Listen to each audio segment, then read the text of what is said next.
So that is it, no automatic qualification. And this is quite a weird time for Real Madrid because they will have to now play playoffs. But this was the lineup: Asensio on the bench, Ceballos on the bench, and I was a bit confused here, to be honest with you. Why would you not start the two of them? But we can look past this because the team still performed, the team still played well, and they still won at the end of the day. And I would take it like this: I think maybe they were just getting rest. But Brest ended up they ended up being way stronger than I originally thought they would be. They actually did give Real Madrid a game. Don't be fooled by the scoreline. The scoreline shows a big scoreline, but let me tell you something. Brest were actually giving Real Madrid a game. But when the first half began, Real Madrid were kind of playing some decent football, not their best. They were trying to score goals, but it just was not hitting. But then in the 27th minute, Rodrigo scores a beauty of a goal. Basically a solo run. Okay, it's not really a solo run, but he gets past about 4 defenders and then tucks it away. Left wing Rodrigo. It's next level. Next level. I don't want to hear anything. My goodness, if this guy, I don't want him to leave Real Madrid. In no way do I want him to leave. But if he is to join another club, play in his favorite position, left wing, he will truly break out as a football player. Break out. We will see him fulfill his full potential. His case reminds me of a similar story to Neymar's, in which Neymar played in a team with Messi, Suarez. So therefore, he went to PSG to go and perform on his own, to show his potential. It didn't turn out too good for him, but I can see Rodrigo, if he has to leave and play in his favorite position, he will cook, because he is cooking right now. And he's just insane. Just insane at left wing. So that was 1-0. The team ended up playing good for the entire first half. We did, however, get a goal from Brest in the first half, I believe. But this goal was offside. Luckily, it was offside. Who knows what this game would have brought if Brest were to score here, because we've seen Real Madrid crumble in times like this. Luckily, one of the first times I see a goal go for Real Madrid, which I know it's crazy to say. People believe Real Madrid are favored by the referees, but it's crazy. Usually, when referees check for VAR against Real Madrid, it always goes against Real Madrid. This was one of the first times that I actually see a decision go Real Madrid's way. So Brest goes ruled out, and then Real Madrid proceed to cook in that second half, because Vasquez makes a nice run, squares it, Jude Bellingham is there, he scores it. Bellingham had a fantastic game, and that's 2-0. Bellingham, I believe, on his 10th goal in all competitions. Even though he is not being played in his best position, still performing, still scoring, still assisting. He's in great form at the moment, and not just his attacking play was good, his defensive work was also very good. So that's 2-0, and then we have a few chances from Mbappe, in which this guy was off his game. So off his game. Missing multiple chances. It was just not his game. We know with Brest, usually he performs good against him. Not this time. Matter of fact, the Brest fans were booing him for the entire match. Literally, or whistling. Booing or whistling, I can't really remember. But the fans didn't like him at all. And that may be due to his history with Brest, in which PSG against Brest always used to be a hostile game, from what I've seen and heard. I didn't watch League 1, don't get me wrong there. I never watched League 1, but I see the highlights, so that's what I'm saying. We then go to the third goal, in which this one was also scored by Rodrigo, but this goal should be credited also towards Mbappe, because he gets the ball, makes a beautiful turn, takes a shot, goes straight to Rodrigo, he tucks it away. Beautiful goal in my opinion, and we have to credit Mbappe here. He didn't have his best game, but we have to say he was massively involved into that third goal. So it's 3-0, job is done. But unfortunately, Real Madrid do not qualify. They don't qualify. I'm upset by it. I thought that Real Madrid could have made top 8. It's unfortunate. We had even Barcelona playing on purposely.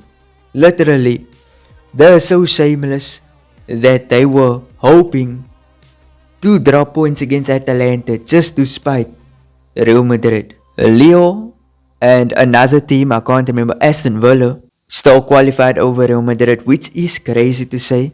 But now we're going to playoffs. I don't know who Real Madrid are going to play in playoffs. And am I excited to watch these playoff games? I don't know. I truly don't know. Real Madrid could just get knocked out of the competition. And that's why I'm not happy about playoffs. Automatic qualification would have been great for Real Madrid. You guys there in the comment section, tell me what you guys think about this Champions League system. Because so far I've not enjoyed it.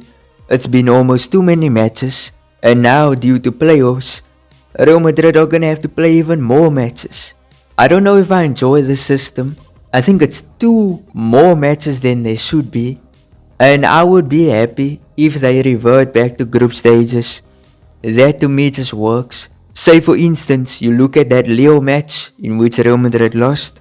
If this was group stages, Real Madrid would probably get their revenge at the Bernabeu. But due to this new system, that can't happen. So therefore Leo can forever brag about beating Real Madrid. But even with all that being said, let's get a rundown on how this team played. And let's start off first of all with the substitutes. Let's start off with Arda Güler first.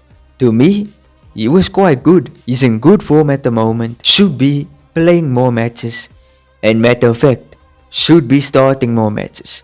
Güler's in good form. I see no reason as to why he should be on the bench. Seriously. Because he came on, had a decent display with the minutes he got. We then got Asensio, who should have started in my opinion. But I'm good with him getting a bit of rest. Because he came on, played at right back. And played good. Came on, made a good tackle, which was his first involvement in the game. Raul Asensio is here to stay. One of our best academy products in many years, to be honest. And he was very good in this game. David Alaba, we know he's back. And coming from an ACL injury, I didn't expect much from him. But so far, he's come back like he's never left. His passing is still very good. Defending, I would say maybe a bit suspect. We can't really judge him too much because he came from a serious injury. But Alaba, to me, he was quite decent. Danny Ceballos, a player who I thought also should have started. He came on, he immediately made good passes. He was also decent. We go over to Endrick, who I also thought should have gotten more minutes. He got like 5 minutes of game time, which is crazy. And so far, I won't say he had the best time at Real Madrid so far this season. He has shown moments of brilliance. And that is all I can take from this. Even though he's not playing that much, the moments of brilliance he brought this season, I'm happy with it. With Endrick, I will say, he wasn't that good to be honest when he came on. He missed the chance and blasted the ball, but let's be honest, what could he have done in that minutes? And with Endrick, I would say it was mid. So now we go to the first team. Thibaut Courtois, solid performance. He kept a clean sheet. He made some good saves in this game. I'm gonna give Thibaut Courtois a 8 out of 10. Ferland Mendy, starting over Fran Garcia. He was actually quite solid in this game. I will give him a 7 out of 10. Lucas Vazquez. So, we know about him and his poor defending. But at the end of the day, he is still a winger. And I believe he assisted Bellingham's goal. Also had a decent defending display. And listen, I will rate him higher for his defending just because he's not an actual defender. So, with Lucas Vazquez, 8 out of 10. Tchouaméni, the man who's suspect at centre back, was actually quite decent as well. I will give Tchouaméni a 8 out of 10. Antonio Rudiger, solid display. And I mean, he always has a solid display. What can I say that's new? 8 out of 10 performance from Antonio Rudiger. Luka Modric, so he started this game and he was good in this game. 39 years of age, he still got it. A good performance. When he came off, the people were clapping. But I mean, they always clap when he comes on because he always drops a masterclass. Luka Modric, 8 out of 10. Fede Valverde. So, no goal involvements, but his defending was good, his tracking back was good, passing was good. Valverde, 8 out of 10. With Jude Bellingham, he scored a goal, but as I said earlier in this video, his attacking work was good, his defensive work was just as good, made some very important tackles. In the later stage of the match, Jude Bellingham, 10 out of 10 performance. Brahim Diaz, he was kind of mid, but not as mid as in previous games. He actually was very involved in the game, and I will give Brahim Diaz a 7 out of 10. Rodrigo Goes, so this was one of his best performances, and I'm just gonna say it, 10 out of 10. Fantastic from the man who should be playing left wing, but unfortunately, Van is there, so therefore he has to play out of position. But when he's in his position, he's a 10 out of 10 player. Last but not least, Kylian Mbappe. Not his best performance, if I'm being honest with you. He had multiple chances to score. He missed all of them. And as I said, he was involved in the third goal.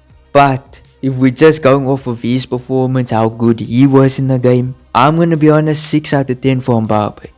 But that's my thoughts on the game. What are your thoughts on the game? Tell me there in the comment section. I would really love to know what you think.